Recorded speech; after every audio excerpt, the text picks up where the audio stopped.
ลานี้นอเห็นแล้วหัวใจมันเต้นตั้งแต่เป็นบ่าวน้องนี้ยังบ่เคยเห็นนี่มันนางฟ้าเป็น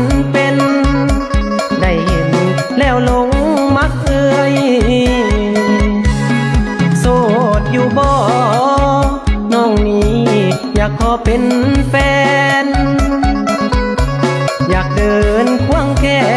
นเป็นแฟนกับเอื้อยคนงามย้อนหักเจ้าแหง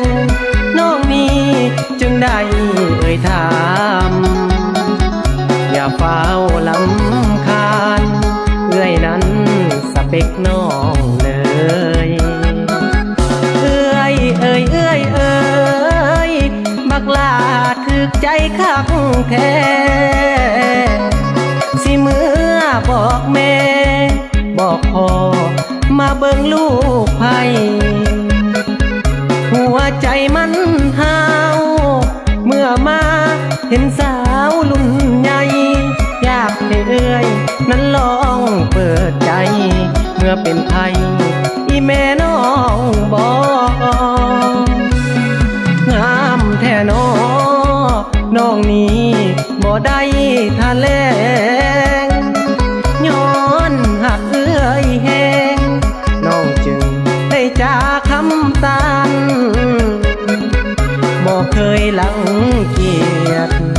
ถึงเฮาตัวเลขห่างกันอายุมันบ่สำคัญเพียงใจตรงกันเท่านั้นก็พอ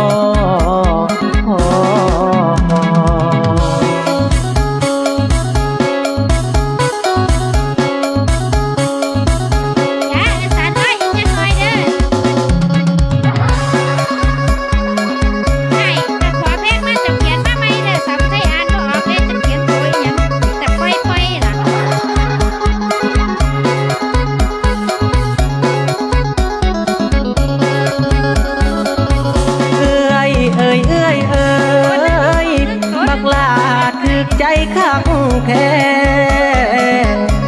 สิเมื่อบอกแม่บอกพ่อ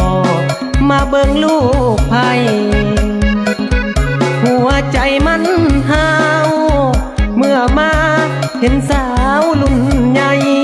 อยากให้เอื้อยนั้นลองเปิดใจเมื่อเป็นไผ่อีแม่น้องบอกงามแท้น้องนี้บ่ได้ทะเลงย้อนหักเอื้อยแหงน้องจึงได้จากคำตันบ่เคยลังเกียจถึงเฮาตัวเลขห่างกันอายุมันบ่สำคัญเพียงใจตรงกันเท่านั้นก็